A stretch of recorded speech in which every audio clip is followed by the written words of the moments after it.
കഴിക്കാനിപ്പോൾ സ്പെഷ്യലായിട്ട് നിനക്ക് ഞാൻ എന്താ ഉണ്ടാക്കി തരേണ്ടതെന്ന് ചോദിച്ചാൽ നല്ലൊരു നാടൻ പൊതിച്ചോറ് മതിയെന്ന് പറയാത്ത മലയാളീസ് അത് കുറവായിരിക്കും അല്ലേ. പൊതിച്ചോറും മലയാളികളും ആ ഒരു കണക്ഷൻ അന്നും ഇന്നും ഒരുപോലെ തന്നെയാണ്. അപ്പോൾ നമുക്കിന്നൊരു പൊതിച്ചോറിൻ്റെ വീഡിയോ നോക്കാമേ. വാട്ടിയ വാഴയിലേക്ക് കുറച്ച് ഉപ്പും വെളിച്ചെണ്ണയും കൂടെ ഒന്ന് തടവി കൊടുക്കുന്നുണ്ടേ. പിന്നെ നല്ല നാടൻ കൊത്തിരി ചോറിട്ടിട്ടുണ്ട്. നമ്മുടെ ബീൻസിൻ്റെ തോരൻ, നല്ല പാവയ്ക്ക, തേങ്ങാക്കൊത്തൊക്കെ ഇട്ടിട്ട് നല്ല മെഴുക്കുവരട്ടി വെച്ചതാണേ, അതും കൂടെ ചേർത്ത് കൊടുക്കുന്നുണ്ട്. പിന്നെ നല്ല കണവ റോസ്റ്റ് അതും വെച്ച് കൊടുത്തിട്ടുണ്ട്. പിന്നെ പൊതിച്ചോറാണെങ്കിൽ അതിലൊരു മുട്ട പൊരിച്ചതും വേണം, ഒരു മീൻ വറുത്തതും വേണം. അപ്പോൾ അത് രണ്ടും വെച്ച് കൊടുക്കുന്നുണ്ട്. പിന്നെ മെയിൻ ഐറ്റം നല്ല തേങ്ങാ ചമ്മന്തി. അപ്പോൾ ദാ ഇത് ഇത്രയാണ് കേട്ടോ നമ്മുടെ കറികൾ. പിന്നെ ഇതെല്ലാം ഒന്ന് ബാലൻസ് ചെയ്യാൻ വേണ്ടി ഒരു അല്പം പുളിപ്പ് വേണ്ടി.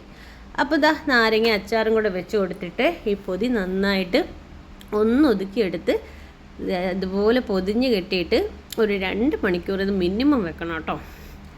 പിന്നെ അങ്ങോട്ട് ഇതാ ഇതേപോലെ എടുത്ത് നൂത്തങ്ങോട്ട് കഴിക്കുമ്പോണ്ടല്ലോ ഈ എല്ലാ കറികളും എല്ലാം അങ്ങോട്ട് മിക്സായിട്ട് ഇതാ ഇതേപോലെ അങ്ങോട്ട് കഴിച്ചാൽ സംഭവം സെറ്റാണ്. അപ്പോൾ എല്ലാവരും ഒന്ന്